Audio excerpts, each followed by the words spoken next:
aula de geografia também, depois temos a prova de história. Pois bem, hoje nós vamos ver mais um grupo civilizatório que se estabeleceu ali na zona do Mediterrâneo durante a Idade Média, basicamente durante a Idade Média. Se vocês conseguirem fazer essa associação, será ótimo. Vejam só.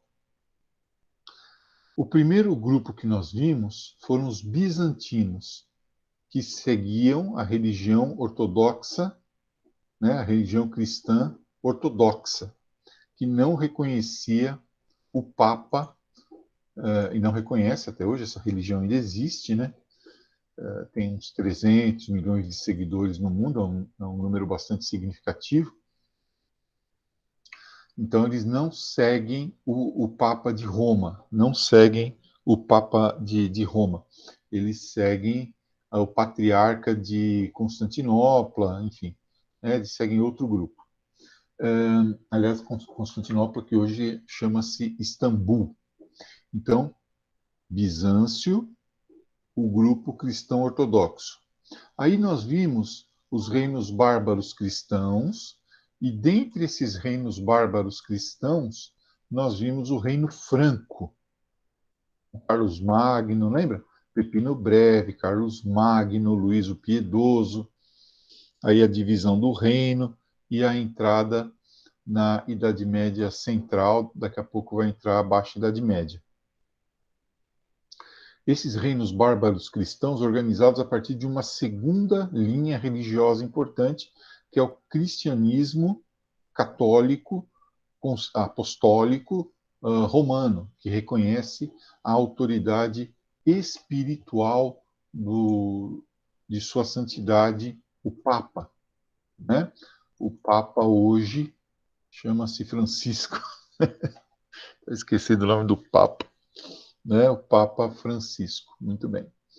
Então, é a segunda linha religiosa, ó, bizantinos com a linha religiosa ortodoxa, cristãos com a linha ortodoxa, com a linha religiosa cristã católica do Papa, e hoje nós vamos ver o terceiro grupo.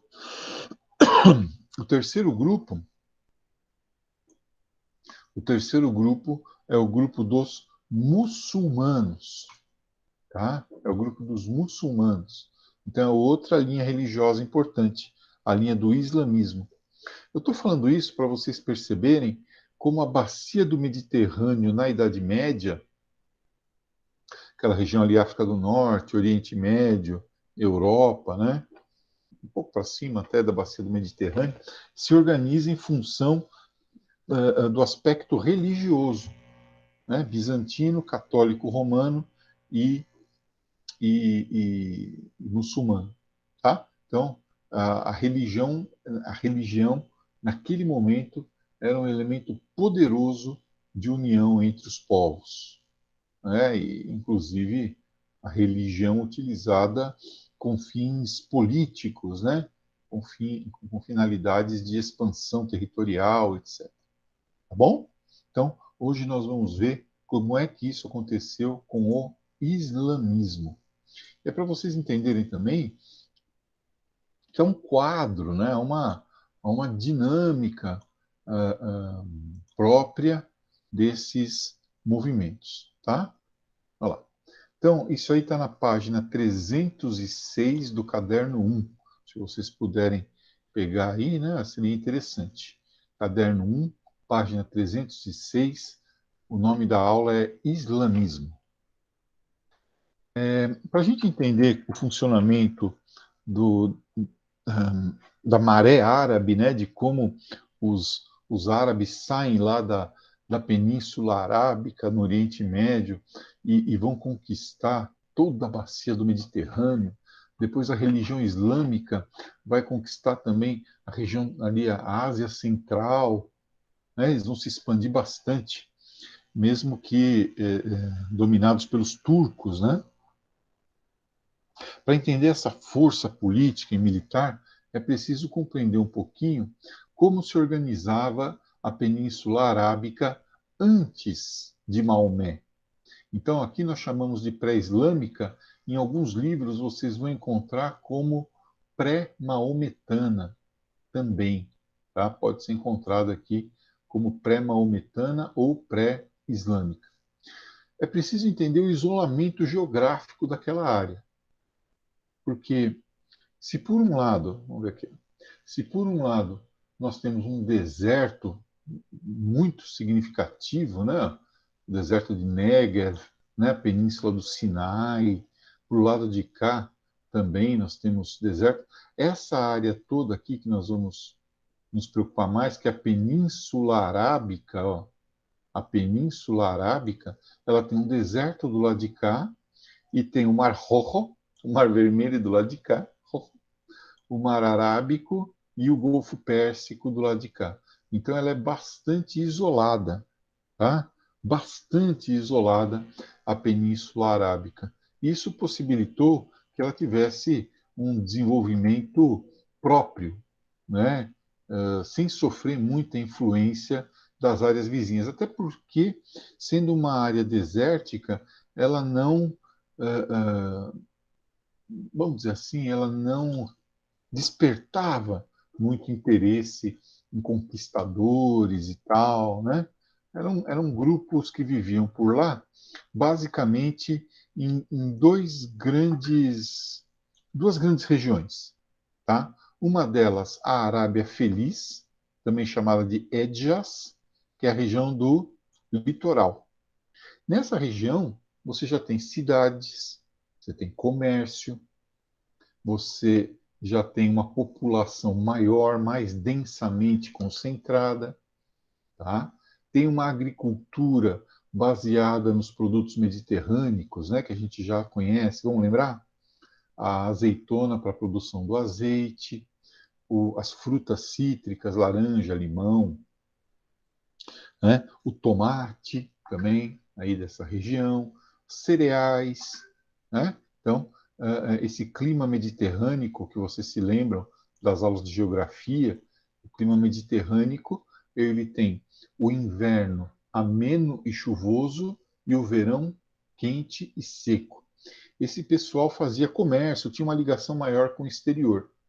E havia no interior da Arábia, com o clima desértico e tal, as caravanas de camelo, os beduínos, ó, pessoas que lutavam pela posse de um oásis, de um poço de água, que conheciam e conhecem, eles ainda estão por lá, os caminhos do deserto, né? E cruzavam aquele deserto da Arábia.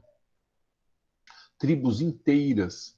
A organização era o clã, era aquela família ampliada, né? Liderada por um homem mais velho, tá? A organização clânica, uma sociedade patriarcal, tá bom?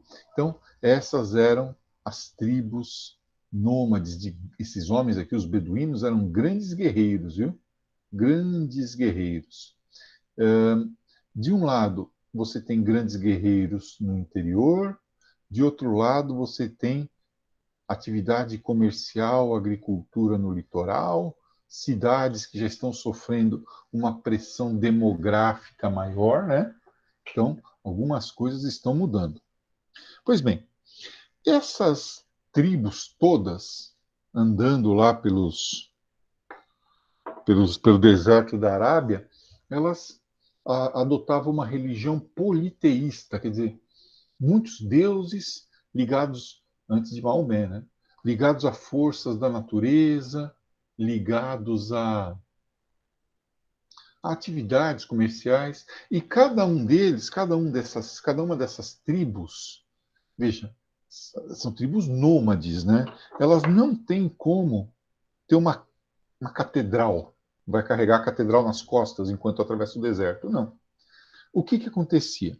Elas tinham lá os seus deuses numa determinada cidade. Todas as tribos tinham os seus deuses, suas imagens, os seus objetos de adoração numa única cidade, a cidade de Meca. E aí, para homenagear esses deuses, diariamente, eles se viravam para Meca e oravam olhando para Meca.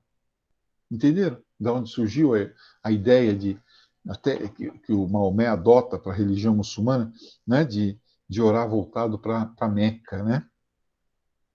E uma vez por ano, essas tribos todas iam até Meca, faziam uma peregrinação, também existe até hoje, né, o islamismo adotou, para homenagear esses deuses. Então, Meca era uma cidade sagrada deles, né? A cidade de Meca era uma cidade sagrada. Aí eles ficavam andando por aqui e tal. Aí, uma vez por ano, eles iam a Meca, faziam lá a homenagem, né? Durante um mês não podia ter guerra, não podia ter luta, tá? E eles ficavam lá fazendo suas orações, sua adoração e tal. Aí se retiravam e o resto do ano, o restante do ano, quem tomava conta daquela cidade, daqueles ídolos, quem preparava tudo para a peregrinação do ano seguinte, quem alimentava os caras, quem hospedava, quem dava de comer para os camelos, etc, etc, era uma tribo chamada tribo Coraixita. Coraixita, tá? Daqui a pouco nós vamos ver. Essa sociedade pré-islâmica ou pré-maometana, ela tem uma coisa interessante. Ela era marcada pelo grande poder das mulheres. Aí o Maomé que vira isso para uma sociedade apenas patriarcal, tá? Aqui o homem mais velho cuidava, por exemplo, das questões ligadas à guerra, mas na família quem mandava era a mulher. Aliás, a mulher, vocês pensam que não, mas até hoje a mulher árabe ela tem muito poder, viu? A mulher árabe apita alto dentro da família, dentro da casa. Bem, então era uma organização clânica, aquela família ampliada, né? E nem aquela que nós vimos lá nos gregos, né? A sociedade gentílica, internamente liderada por mulheres, externamente as tribos eram meio que lideradas por homens, né? Na parte da guerra e tal. Então, há uma importância grande para a mulher. Como eu disse, o centro de peregrinação, a cidade de Meca, que Maomé adota, e quem administrava aquilo lá era a família de Maomé, a tribo Coraixita. Só que eles ganhavam, então, a tribo dele, que administrava Meca, ganhava muito dinheiro, ganhava, enriquecia com com as peregrinações, com a religião, tá? Só que o Maomé era a parte pobre da família, ele pertencia à parte pobre da família. Maomé teve uma vida muito difícil, né? Olha aqui, ó. Isso aqui são pessoas hoje em dia, né? Pessoas hoje em dia. Aqui é a cidade de Meca, né? Na cidade de Meca tem um templo cúbico chamada Kaaba, o cubo, e dentro desse templo cúbico tem a pedra negra, né? Que esses caras aqui estão para ver. Então eles dão 7 voltas aqui em torno desse templo. É uma das obrigações do muçulmano. Ir a Meca ao menos uma vez na vida, se tiver condições. Tá? Então é uma das obrigações que o Maomé impôs à religião muçulmana. Tá vendo? Então eles vão lá. Antes você imagina só que tinha vários desses templos, agora tem um só. Bem, ao longo desse período todo histórico que nós estamos analisando, algumas tensões foram se acumulando. Ó. Por exemplo, nas cidades que eu acabei de falar, onde tinha o clima mediterrâneo, né, o crescimento demográfico estava fazendo com que houvesse uma escassez de terras. Estava começando a faltar terra para a agricultura. Para resolver isso, haveria necessidade de conquistas. Professor, mas é grande até, mas é deserto. A área agricultável da zona mediterrânea já estava ocupada. Além disso, os beduínos eram grandes guerreiros, só que lutava tribo contra tribo lá dentro. Eles não tinham um fator de união. Eles não tinham um fator que permitisse a eles fazer uma guerra contra o exterior. A melhor desculpa para isso vai ser a religião. Então, nós todos vamos ser irmãos, nós não vamos brigar mais entre nós e vamos levar a guerra aos infiéis. E vamos fazer uma guerra santa. Além disso, quando a gente conquistar a terra deles, nós vamos poder pegar as riquezas deles. Vamos poder saquear, vamos enriquecer saqueando as riquezas deles. Tudo isso é possível com a religião, porque você legitima a sua luta. Você, você passa a ver a guerra como um negócio positivo. Pô, estou salvando esse cara, eu estou ajudando ele. Ele vai parar de acreditar nessa religião falsa que ele acredita e vai passar a acreditar na religião verdadeira. Eu estou salvando a alma dele. E enquanto isso, eu vou saquear o cara, né, as terras dele, vou ficar com a família dele, vou pegar as terras dele para agricultura, né? Olha lá, vou colocar o meu pessoal para morar nas terras dele. Tudo bem, isso aí faz parte do jogo. Até que finalmente essas tensões todas acontecendo, mas precisava de um cara para acender o pavio, entendeu? O barril de pólvora já estava lá, estava tudo pronto, mas faltava o cara para dar a faísca. Esse cara é o profeta Mohammed. Mohammed. É, muito bem. Aqui ó, está escrito, viu? Pode acreditar em mim, porque eu acredito em quem me falou e aonde eu li. Aqui está escrito em árabe, olha. Alá é Deus e Maomé é o seu profeta. Essa é a bandeira da Arábia Saudita. Né? Essa bandeira dá trabalho para desenhar, hein? Olha, né? O cara que desenhou essa bandeira aí não é preguiçoso, não. Né? Não é que nem o cara que desenhou a bandeira do Japão. Aquele lá é preguiçoso, velho. Fez uma bola vermelha num sulfite e falou que era a bandeira. Bom, mas enfim. O Maomé, que era muito pobre, né? Era da parte pobre da família que administrava Meca, perdeu o pai. Na verdade, ele perdeu a mãe logo ao nascer, né? Ele nasceu, a mãe morreu. E perdeu o pai aos 6 anos de idade. Órfão, foi adotado por um tio e se transformou em condutor de caravanas lá pelo deserto. E passou a ter contato com outros grupos religiosos. Ó. Passou a ter contato com grupos religiosos de vários segmentos. Então, por exemplo, ele pegava lá a caravana do tio dele e falava: Maomé, vai lá fazer comércio no Irã. Ele ia lá no Irã, naquela época chamava Pérsia, né? Ia lá, e aqui ele tinha contato com uma religião chamada Zoroastrismo. Zoroastrismo, tá? Ah, Maomé, vai, aproveita que você está aí sem fazer nada, só no computador, vai lá fazer lá comércio no Líbano. E lá ele fazia comércio com os judeus. E aí ele conheceu o judaísmo. Porra, Maomé, tá folgado aí, vai lá no Egito, lá. Aqui já tinha cristãos. Então ele entrou em contato com cristãos, ele entrou em contato com judeus, ele entrou em contato com os zoroastristas, entrou em contato com a turma lá de Bizâncio, os ortodoxos, né? Então, Maomé entra em contato com vários grupos religiosos. E ao entrar em contato com vários grupos religiosos, ele percebe que a religião tem um papel central na união das pessoas, né? Que a religião consegue mover as paixões mais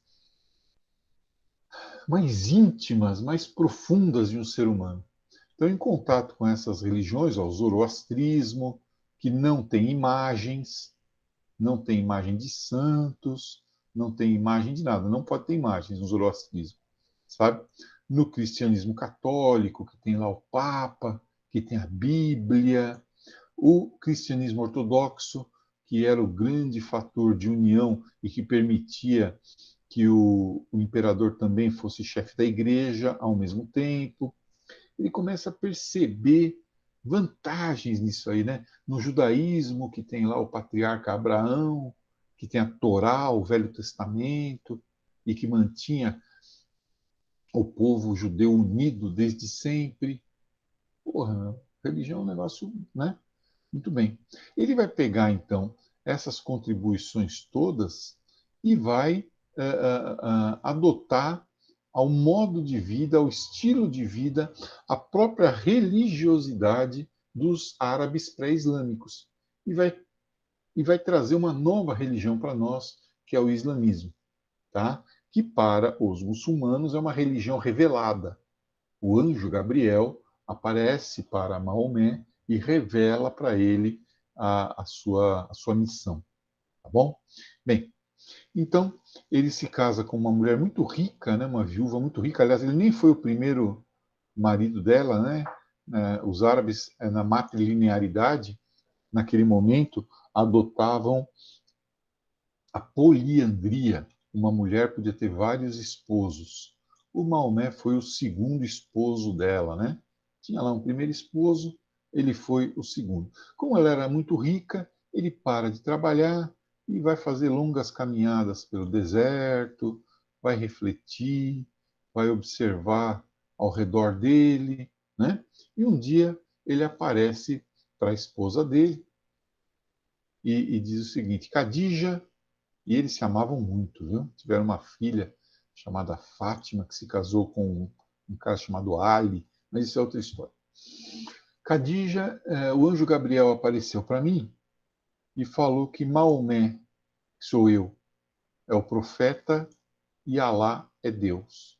Alá é Deus e Maomé é o seu profeta.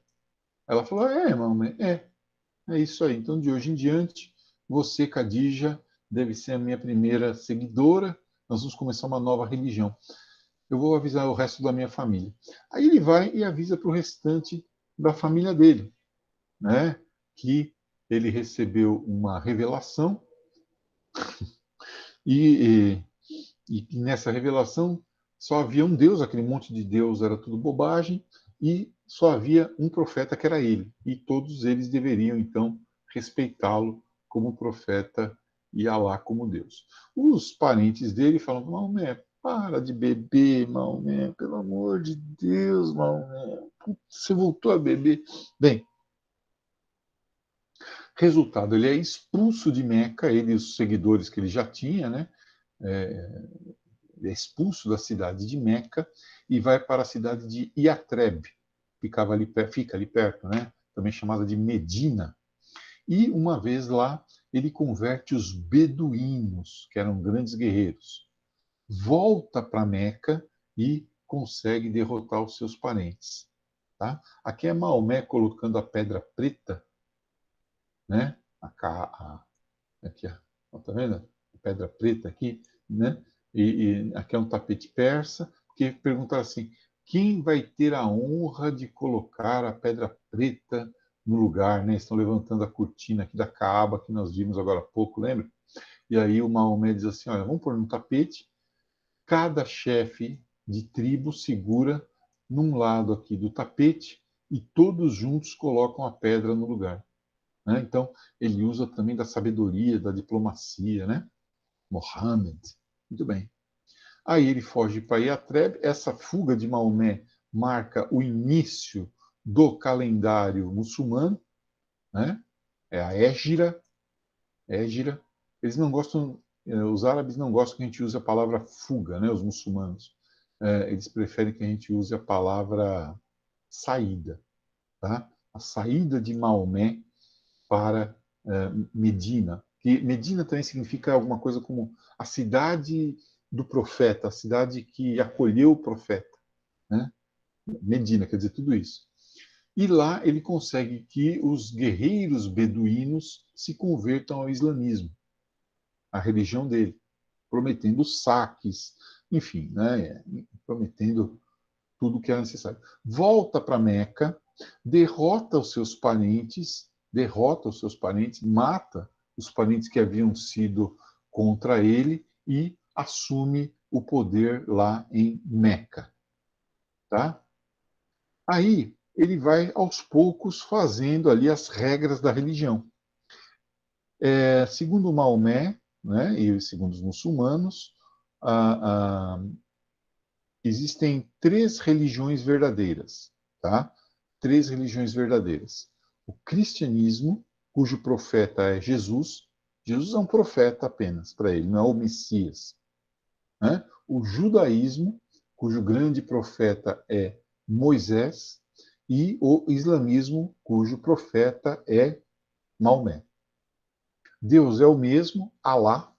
Essas três religiões do livro, né, o Torá dos judeus, a Bíblia dos cristãos e o Alcorão, são as três religiões que existem, as três descendendo do mesmo patriarca Abraão, tá bom? Inclusive o lugar onde Abraão foi sepultado é sagrado para todo mundo aí. E aqui está algumas das regrinhas, ó. Só existe um Deus, Alá, e Maomé é o seu profeta. Zakat é a esmola, a contribuição para os pobres, né? Então você deve sempre ser caridoso, caridoso. Você deve visitar Meca, a cidade sagrada, se tiver condições, ao menos uma vez na vida. Se você for convocado para lutar na Guerra Santa, você deve ir, tá? Abraão e Jesus são tão bons quanto Maomé, e, na verdade, Abraão é o pai de todos, Moisés é o profetão aí. Então, veja, aí tem as outras coisas, não beber, não fumar, jejuar durante um período lá, enfim. Né? Tem lá umas outras regras, mas essas são as mais importantes, que são regras simples para um povo simples naquele momento. A partir dessa união, começa aquilo que é chamado de maré árabe, que permite, então, a partir da unificação da Península Arábica, que os árabes se espalhem por toda a bacia do mar Mediterrâneo. Eles se aproveitam dos reinos bárbaros que eram fracos, né? Aqueles reinos que nós vimos lá, reino dos vândalos, reinos onde havia Roma antigamente, tá? O Império Bizantino que já está se enfraquecendo e as necessidades, ó, o saque, terras para a agricultura e a ideia de que estão lutando uma guerra santa, que estão fazendo um favor a esses povos conquistados. Então está aqui, ó, a partir da Península Arábica, ele unifica a Península Arábica, depois ele tem uma segunda, os sucessores dele, né, são os califas piedosos e os omíadas, espalham um pouco mais, espalham bastante, né, o Império Árabe, e depois os califas abássidas, da terceira dinastia, né, vão além dele, tá? E é quando o Império Árabe, aí, nos abássidas, chega ao máximo da sua extensão. Tá? Aí, ó. Maomé consegue unificar as tribos da Península Arábica. Os sucessores dele, os califas piedosos porque tiveram contato com Maomé, né? Expandem para o Oriente Médio. Os omíadas de Omar, o Magnífico, com o califado em Damasco, na Síria, vão até as portas da Áustria e quase que eles conquistam Viena. Quase eles conquistam Viena. Viena era uma cidade assim murada, sabe? Tinha uma muralha, aquelas coisas de castelo, tal, né? E os árabes tiveram uma ideia: vamos à noite cavar um túnel e invadir Viena por baixo do túnel, por baixo da muralha, né? Através de um túnel. E eles estavam lá de madrugada trabalhando, cavando o túnel, e os padeiros de, ó, essa história que louca. Os padeiros de Viena que trabalham de madrugada, padeiro trabalha de madrugada, padeiro, faz pão. Eles ouviram um barulho. Porra, tem alguém cavando aqui, meu. Tem alguém, está acontecendo alguma coisa. E alertaram as autoridades de Viena, que explodiram os túneis com os árabes dentro, matando os árabes que estavam lá cavando esse túnel. Em agradecimento aos padeiros, a cidade de Viena permitiu que eles criassem um pão para lembrar o quanto eles tinham ajudado a derrotar os árabes. E eles criaram um pão no formato da lua crescente, no formato da lua crescente, que é o símbolo dos árabes. A lua crescente, né, é o símbolo do islamismo. Né? E esse pãozinho chamado croissant crescente né? Era para ser, então, devorado, né? E para lembrar que eles tinham derrotado os árabes. E aí nasceu o croissant, tá? O crescente. Bem, e finalmente os abássidas que vão lá para a Ásia. No final da expansão árabe se dizia isso aqui, ó: não flutua nenhuma tábua no mar Mediterrâneo sem que Allah o saiba, porque todas as áreas do mar Mediterrâneo, praticamente aqui, né, estavam, com exceção aqui da parte cristã e tal, estavam nas mãos dos árabes, né? O que inclusive depois vai motivar as cruzadas, e vão levar, juntamente com a divisão do Império Árabe, o domínio turco, a divisão entre sunitas e xiitas, os árabes começam a brigar entre eles, além de outros grupos, né? Os nizaritas, os assassinos, os ismaelitas, todo esse grupo, e mais as cruzadas vão levar à lenta decadência do Império Árabe, né? E finalmente o domínio turco vai fazer com que o Império Árabe desapareça, não o islamismo, né? O islamismo existe aí até hoje.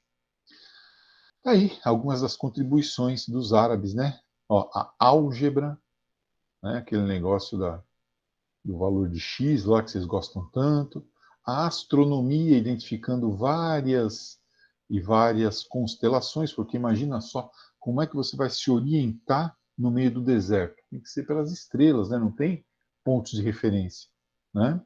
Os árabes foram os caras que fizeram contribuições como cana-de-açúcar, café, um monte de coisa vir aqui para o lado do Ocidente, um monte de coisa do Ocidente para o Oriente. Né?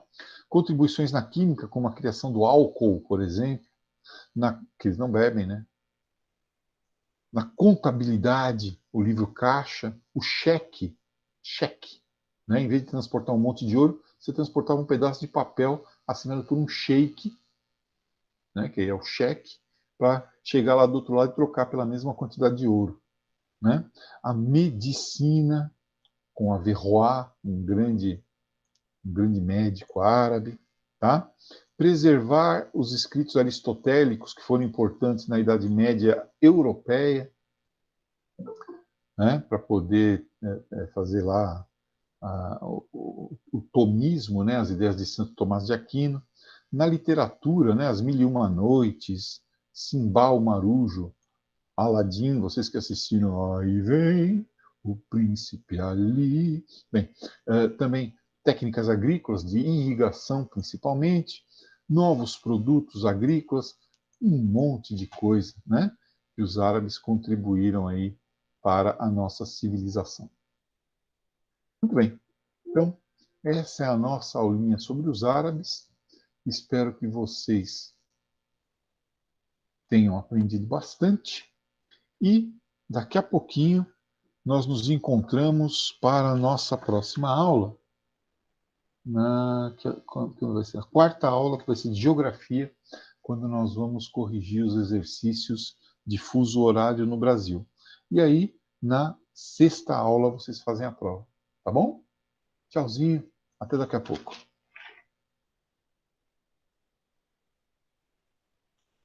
Tchau, professor. Tchau, professor. Tchau, fiquem com Deus.